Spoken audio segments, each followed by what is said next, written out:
आप जब भी पढ़ाई कर रहे हैं तो लॉजिकली चीजों को हमेशा समझने की कोशिश करिए। फिजिक्स है, रटने से काम नहीं चलेगा। चलिए कल की कहानी बताता हूं। मैं गया था पाठशाला सेंटर पे, मोतिहारी एक सेंटर है पाठशाला सेंटर पे गया तो एक बच्चा आता है, कहता है मैं रिकॉर्ड करने के लिए बोला, लेकिन उसने बोला कि नहीं सर, मैं नहीं तो बड़ा मजा आता तुम्हें उसका रिकॉर्डिंग। कहता है कि सर देखिए हम बायोलॉजी पढ़ते हैं ना, तो बायोलॉजी पढ़ते पढ़ते हमको लगता है कि चलो इसको याद रखना है तो हम रट लेते हैं। बहुत अच्छी बात है, रट लेना चाहिए, सर रट लेते हैं। फिर केमिस्ट्री में पढ़ते हैं कुछ ऑर्गेनिक रिएक्शन है और कुछ फॉर्मूला, तो हम उसको भी रट लेते हैं क्योंकि याद ही रखना पड़ेगा। फिर फिजिक्स पढ़ते हैं तो फिजिक्स में भी कोई कुछ केस आता है तो उसको भी रट लेते हैं, क्योंकि हम 2 सब्जेक्ट में रट रहे हैं तो हमारा एटीट्यूड रटने वाला हो जाता है। फिर हम जाके उसको भी रट लेते हैं। तो मैंने उसको यही समझाया कि भाई ये सही बात है कि जैसी आदत हो जाती है ना, इंसान वैसा ही बिहेव करने लगता है। और ज्यादा ज्यादा ज्यादा ज्यादा जो चीज पढ़ने लग जाता है, अब कुछ नहीं हो रहा, ज्यादा कुछ नहीं हो रहा तो क्या करते हैं, फिर रटने लग जाता है, चीजों को रटने लग जाते हैं।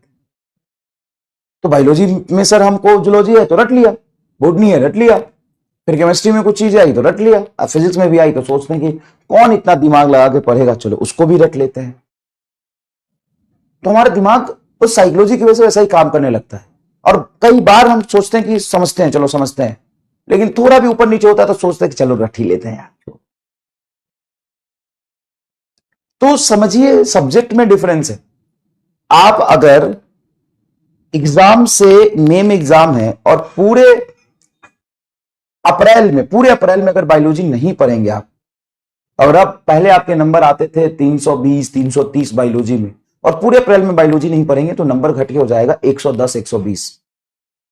बहुत फर्क पड़ेगा। अगर लास्ट मोमेंट में बायोलॉजी नहीं पढ़ेंगे तो जो पढ़े थे आप भूल जाएंगे, जो याद रखा था रटा था सब आपके दिमाग से निकल जाएगा, डेटा नाम, और आप नहीं कर पाएंगे। अच्छा, मैं आपको यकीन देता हूं और शायद बहुत सारे बच्चे ये समझ रहे होंगे, अगर आप बहुत अच्छे से फिजिक्स अभी समझ लेते हैं, पूरे अप्रैल तुम फिजिक्स मत पढ़ना।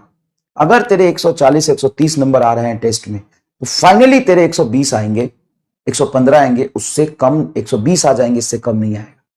अगर तुम पूरे अप्रैल में फिजिक्स नहीं पढ़ोगे, मैं लिख के देता हूं, अभी तुम समझ लो अच्छे से, पूरे अप्रैल में फिजिक्स मत पढ़ो। तेरे अगर 140 150 नंबर आ रहे हैं, बहुत अच्छा मेहनत करके तुम ला रहे 140 150, पूरे अप्रैल में फिजिक्स नहीं भी पढ़ा तो भी तेरे नंबर 120 130 आ जाएंगे, गारंटी एकदम। क्योंकि फिजिक्स में चीजें समझने वाली होती, एक बार समझ लोगे दिमाग में सेट हो जाएगा। कंसेप्चुअल चीजें हैं, कंसेप्ट है उसका। ऐसा नहीं कि रटना है, हर चीज को रटना है, हर चीज को नहीं रटना, हर चीज लिंक होता है, कनेक्ट होता है। तो ये यहां पे कोई, मैं किसी की तारीफ किसी की बुराई नहीं कर रहा हूं, ये सब्जेक्ट की रिक्वायरमेंट है। सब्जेक्ट अलग है, उसके पढ़ने का एटीट्यूड अलग होना चाहिए।